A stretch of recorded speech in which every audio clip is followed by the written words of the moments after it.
घाट पर एक लोमड़ी कई दिनों से रह रही थी। वह सभी जगह घूमने पर भी उसे अच्छा खाना ना मिलकर बहुत दिन हो गए थे। एक दिन वह लोमड़ी अच्छा मांस के लिए एक पास के जंगल में गई थी। उस जंगल में वह बहुत घूमी थी। आखिरकार में लोमड़ी को एक हिरन मिला। उसे अपने होशियारी से भोजन बनाने के लिए सोचने लगी। इतने में ही वह हिरन लोमड़ी के पास आकर कहने लगी, दोस्त, मैं आपको कभी भी इस जंगल में नहीं देखी थी और तुम कहाँ रहते हो? ऐसे बेगुनाही से पूछी।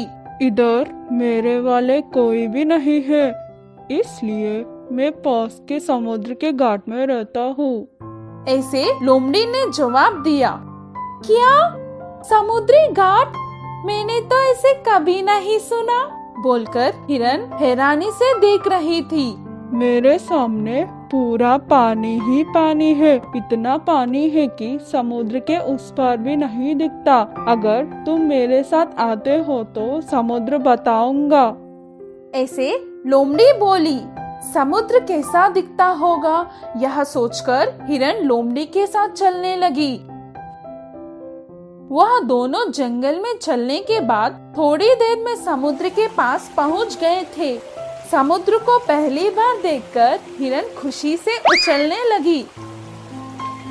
उसी वक्त समुद्र की लहर उछलते हुए समुद्र के किनारे आने लगी।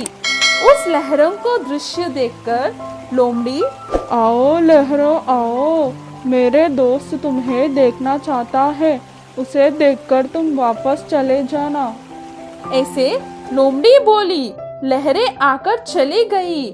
जैसे लोमड़ी ने कहा वैसे होने पर हिरन आश्चर्यचकित हो गया।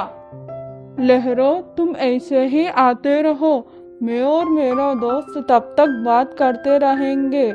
वैसे लोमड़ी हिरन से बात करने लगी। लहरें आने लगी और जाने लगी। लोमड़ी और हिरन बहुत देर तक बात करने लगे। थोड़ी देर बाद हिरन, तुम्हारे अधिकार में रहने वाले समुद्र को देखकर मुझे बहुत खुशी मिली। उसमें एक बार नहाने का मन हो रहा है, मैं जा सकती हूँ क्या? वैसे पूछने लगी हिरन। उसी समय का इंतजार करते हुए लोमड़ी जाने के लिए बोली। समुद्र में हिरन जाने लगी।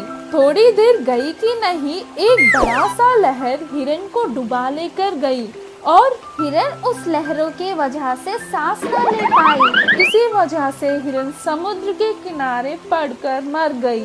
बाद में लालची लोमड़ी उसका योजना कामयाब होने की खुशी में हिरन का मांस खाने लगी।